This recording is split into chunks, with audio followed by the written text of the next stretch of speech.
So earlier this month, I decided to put on a game jam for developers in my community. I decided to put up $1,000 for the prize pool for the top 3 devs who come up with a game in 1 week, matching the theme of early access. Take all of these asset flipper mistakes that we see time and time again and make a game based around those features with mechanics that actually work. Falling off levels, invisible walls, over and underscaled props. Take those mistakes and make a real game with those features. This video is all about the games and showcasing the talent that my community possesses in game development. Every game you see in this video is available to download for free on my website linked down below. 20 development teams walked in, but only 3 can win. Leave a like on the video and subscribe for more indie development games and discussion.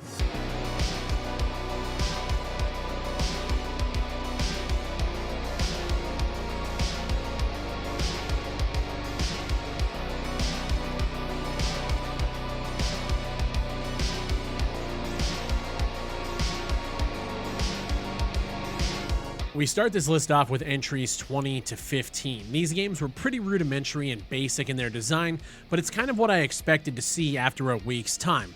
A Jump Away by Tyrant Games is a basic jumping platformer using the UE4 mannequin in a strange kind of close-up camera view. The theme implementation and the execution just wasn't really on par there, so that's why it's in its 20th spot. Block Battle by Nelly was an isometric block shooter with a strange lack of really anything to do but shooting 3 cubes, running around an empty map, and then falling off the side. Realm World by Vino Dev was a 3-in-1 game with a basic block building game, an Among Us style game, as well as a basic shooter. There really wasn't much here. Most of it was kind of assets put together, and it didn't really follow the theme. The next game was called Infinite Void by Caleb. It was a basic wave survival FPS utilizing portals and guns, trying to push the enemies into these portal voids. There's a lot of janky mechanics here, and it didn't work quite well. The next game was, of course, Earth 3 Return of the Shills. It was a meme game where you can buy tiles and then use that money to do basically nothing. It had this raid system where you go in, kill all the bad guys, and then extract, but the game was the same every time you jumped in, and the gunplay was, well, it was less than stellar. The White Room was made by Modernist. It was a tough side-scroller with error codes that made you either jump really high or low, and there was levels without colliders, so you were constantly falling. It was frustrating to play, but I think we finally see our first glimpse of a game built within the scope of the theme. Launched and developed by Odesu was a wave survival game in which the enemies start out as gray pillars and eventually morph into full models as the waves go on, symbolizing early access development. I thought it was a great idea. There was subpar execution, but with the proper time and budget, I could see that idea actually being a hit.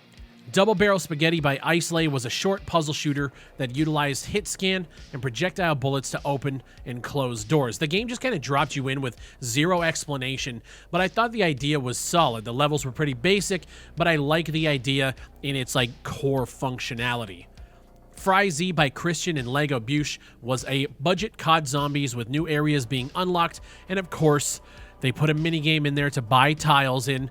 The game captures the idea of early access with the blockout levels, and there's Fry Zombies kind of running around, but it was pretty basic in its implementation.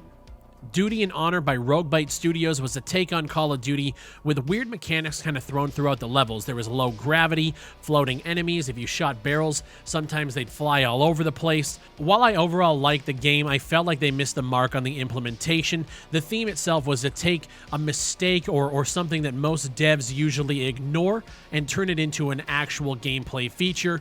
But I think with Duty and Honor, they just made an early access shooter the ones that I would normally roast. There's nothing wrong with it, and for a week's time it actually is pretty impressive, but I felt like there was just an overall lack of direction. And that kind of goes into Big Fry's Warfront as well. This was a game made by Aaron Victoria. This was a full 100-player multiplayer FPS experience that featured a lot of the gripes that I complain about in a lot of my videos. And although I thought it missed the mark on implementation of the theme as well as execution, the fact that someone was able to create a multiplayer FPS in 1 week is pretty outstanding. There were things about, ADSing and throwing grenades, and obviously he tried to make, again, another early access style game that I would normally roast on the channel, kind of missing the mark on the theme, but still pretty impressive regardless. Game Goes Brr by Dermot was a side-scroller in which you had to create the rest of the rooms by grabbing either lines of code and jumping off of like error exe boxes. The art style here was awesome, and I thought the idea of a game like this with multiple levels would actually be pretty extraordinary. The fact that I had to find a light switch to stop the lights from having colliders, the engine, it was just hilarious to me. Quality assurance is kind of in the same vein as that. It was a platformer where the narrator kind of fixes the game for you in real time in some sort of like prototype Stanley Parable experience. I thought it was pretty awesome. You fall through a platform with no colliders on it. The narrator jumps in to tell you that he's fixing it right now. Sit tight, one sec. Okay, should be good to go. And then you can continue through the level. I thought it was a pretty neat concept. Promotion Protocol was made by Flow Beatbox, a moderator for the channel and a personal friend of mine. This was a small little UI game on a PC where you're arguing with your boss about a promotion in a game development studio. There are pop-ups and puzzles, and it kind of reminded me of a game you'd see on Miniclip from way back in the day. Interesting theme use and a quality little title that I wanted to showcase in this list. Now, this is where things get a little bit more interesting. Shoot the Goo was made by Herm Devon. It was one of my favorite implementations of the theme. You're tasked with making it through this level, but every time you find a bug, you need to teleport to the start, report the bug for fixing, and then proceed forward once the grand developer fixes it. An expanded version of this game I would honestly buy in a heartbeat. I thought HermDev created an awesome soundtrack in Cubase, and the shotgun animations are the smoothest I've seen in all of these projects so far. Very, very well done here. Scumtopia. This was a game made by Games by Ryan, and it's a game about asset flipping. You wake up, you buy assets from the store on your computer, and you create asset flips to put onto Steam. I thought the idea was brilliant, and outside of a couple game-breaking bugs, I could actually see this being a game on Steam. A lot of it was made up of assets, but I thought the implementation and use of these assets was done really, really well. The next game here was called Breaking Bug. This was made by Kremoka Games, and it was a 2D game about escaping prison.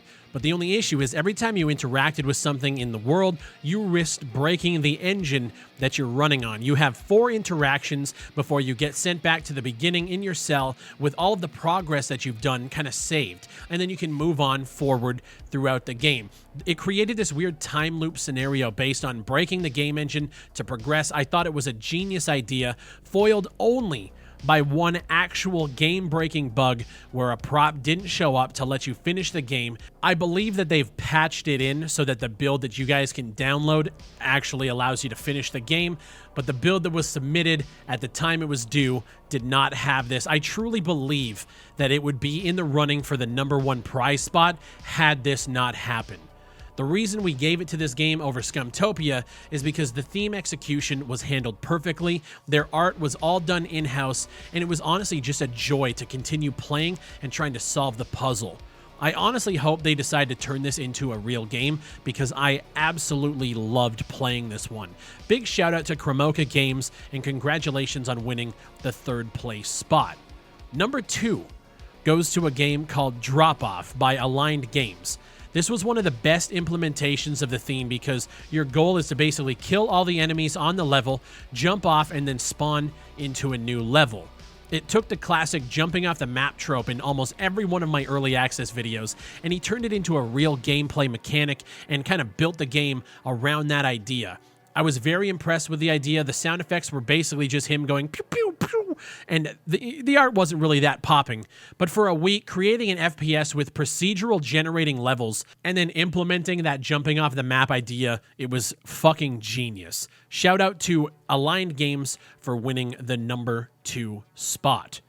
Number 1 in this jam goes to The Magic Lab by longtime community member Rager. Now, he's been doing a lot of small game jams for a long time, but I actually know him from World War III. He is a developer at the Farm 51, and he's crafted a side-scrolling game about finding bugs and moving through the levels. The visual style here with the lighting and the use of shadows was great. The theme implementation was great. The controls were intuitive, even though at one point I wanted to rip my fucking hair out to try and continue.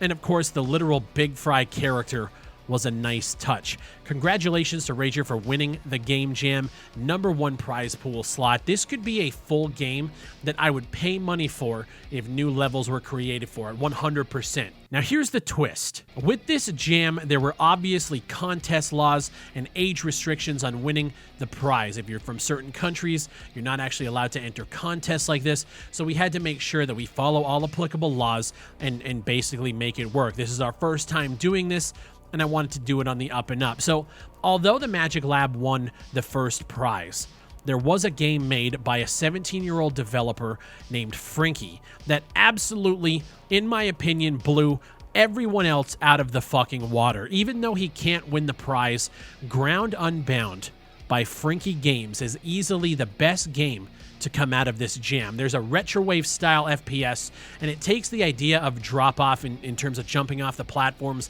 to spawn new levels, but it cranks it up to basically a roguelike game with power-ups, different guns, and a soundtrack that rivals the likes of Dr. Disrespect. I'd 100% pay up to $20 for this if he added different enemy types, and a lot of people were asking him to do some sort of co-op, which I think would be fucking incredible. Even without that stuff, the quality on display here is nothing short of just absolutely amazing. And for only a week's worth of dev time, I was honestly left so impressed. Even though I can't give him the prize money, I reached out to Frankie personally and told him to put this game onto Steam, develop it a bit more, and you could sell it. It's honestly that good. As of recording this, he has submitted the game page to Steam and is awaiting approval. If approved, I truly believe he could sell some copies of this game at a really cheap price and make some real money doing it. Once it's approved, I will update the pinned comment and the description with the links to support this up-and-coming developer. He fucking killed it. This game jam had around 84 teams enter with very little marketing. I mentioned it in one video and posted it only a couple of times on social media. We had 20 submissions for a week's worth of dev time, and I think for my first game jam, this was honestly a total success. I now have companies in my emails asking me how to become sponsors and work together on future jams. A lot of you guys were asking if I was going to do another one, and you bet your ass I am. This was a great opportunity to showcase real talent in our community and give you guys a chance to play these games for free, as well as put my money where my mouth is. I love being in the position that I am to be able to give back to game devs in my community and to show some love to people who are actually out here putting in real work. Big shout out to every single developer out there who's trying to chase their dreams. Just stay connected with me on Twitter, Instagram, and in my Discord so you guys can participate in future jams or just see what's going on in my community. If you guys like the video, leave a like on it, subscribe for more indie development content, and leave a comment down below on what you guys thought of my first game jam. My name is Big Fry, and I'll see you on the next one.